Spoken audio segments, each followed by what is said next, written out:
Well, guys, with the new Spider-Man Far From Home trailer, it looks like Marvel has finally embraced the idea of bringing in the multiverse. What is the multiverse? Well, I'm going to try to break it down and let you guys know exactly what to expect.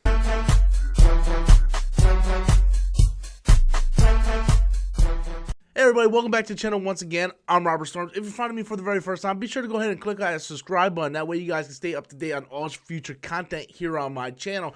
So the Spider-Man Far From Home trailer released on Monday morning, and in that trailer, we find out that Quinn Beck, aka Mysterio, is from another dimension. Fury tells Peter that Quinn Beck is from another dimension, and he's here to help us fight these elementals, So let's talk about that. First, I would just like to say that I think it's a very strong possibility that Quinn Beck is in fact lying. Okay, we know he's a trickster, he's a liar in the comic books, he is doing this to make himself look like a hero, and then in fact he's actually the villain. We all know Mysterio's the villain. This shouldn't be a big surprise, it shouldn't be a huge twist in the movie.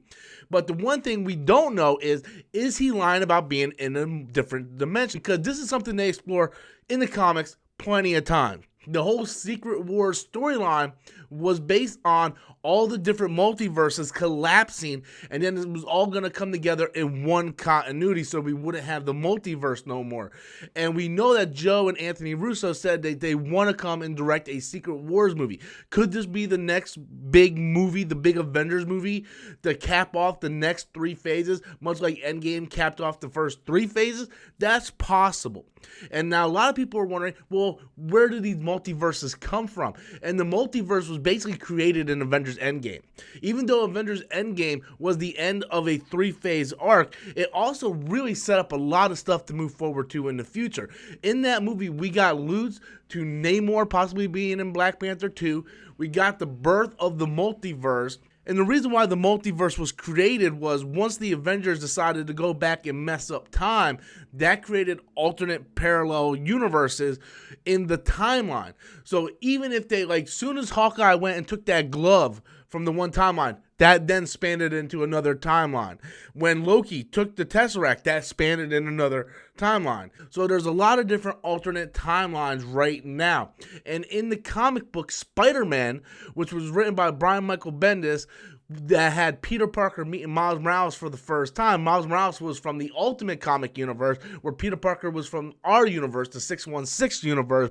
Mysterio, from an alternate timeline, basically did something to create a portal to bring those two characters together, and they had to try to stop Mysterio. So I think they're kind of pulling maybe some of that idea. Not saying Miles Morales is going to show up in Far From Home, because I don't know if he is or not.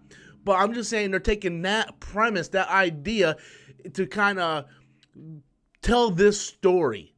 And I think not only is Far From Home the end of Phase 3 and this arc, I also think they're going to do a lot of stuff to set that up. Because we also have to remember that this movie also takes place 5 years after Infinity War.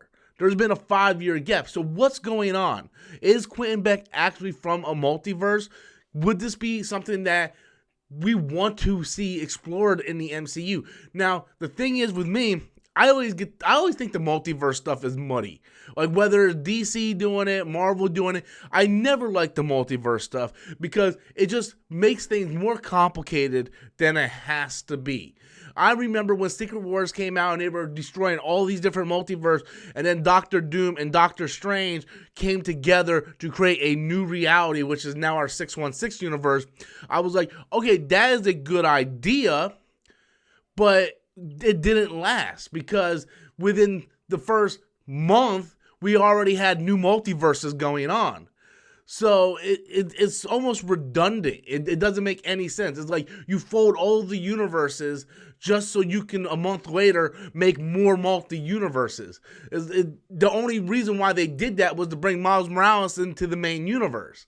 And at the end of the day, it just basically, it didn't make any sense. DC has the same problem with their Crisis on Infinite Earths and, Final Crisis and all this stuff. They do all this stuff, make one continuity, and then we split around to another continuity, with like Doomsday Clock and all this stuff. So I just don't like when comic books go into multiverses because it's never really made a whole lot of sense. I mean, sure, it could be done right, but it always makes more questions than you actually get answers. So I kind of hope they stay away from the multiverse in the movies. But if it's a way they can bring in the Fantastic Four, then I'm good with that. I'm willing to see what they do with it. But I think it's a real risky chance and risky thing that MCU is doing, especially Kevin Feige. Kevin Feige usually knows what he's doing, and for him to take a chance on the multiverse, I'll be curious to see if they can handle it well. But I want to know what you guys think. Do you think Quinn Beck is actually from another dimension? Do you want to see the multiverse in the MCU? Do you think they can handle it well? Be sure to leave all those comments in the comment box below. Until next time, as always, I'm Robert Storms, and that's my opinion.